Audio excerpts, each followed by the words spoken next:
household items. But here we are, renter mortgage, $1,400, car payment for.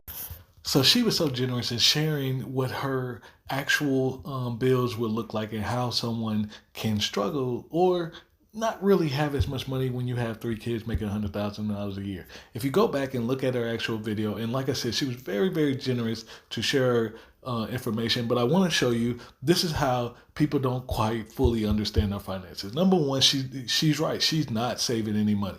Number two, on that $100,000 a year, if she wants to see more of it, she should go ahead and enroll in her employer's 401k plan so that traditional money, it brings down her taxable income right now. And so she actually gets to see a little bit more money coming back in her pocket. The second thing is she is actually $150, $153 a month for car insurance.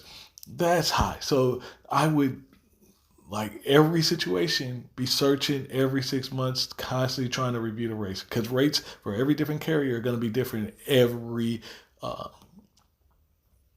to allow you to save, but it's going to be different from every carrier in every zip code.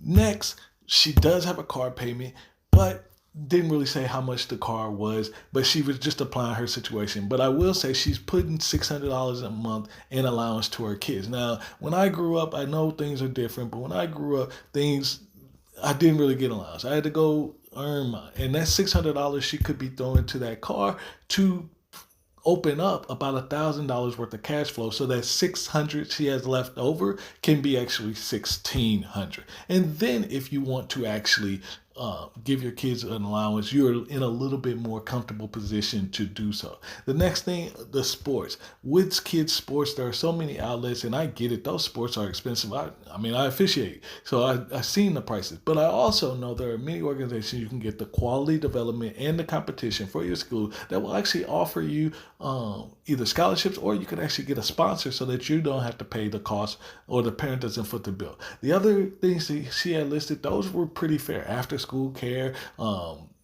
things, other bills that she had, even that rent mortgage. I'd be interested if it is a mortgage, what's the interest rate, that type of thing. But for the most part, there's still opportunity even with how she has hers laid out. But it really drives on the point from my perspective that what are things that you can really kind of do without.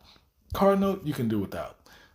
Giving your kids allowance, for now, you could do without if that pushes you forward. And yeah, you're right. It does push you to have $600 left over, but $600 left over in a month is quite a nice lump sum when most people can't put their hands on $400.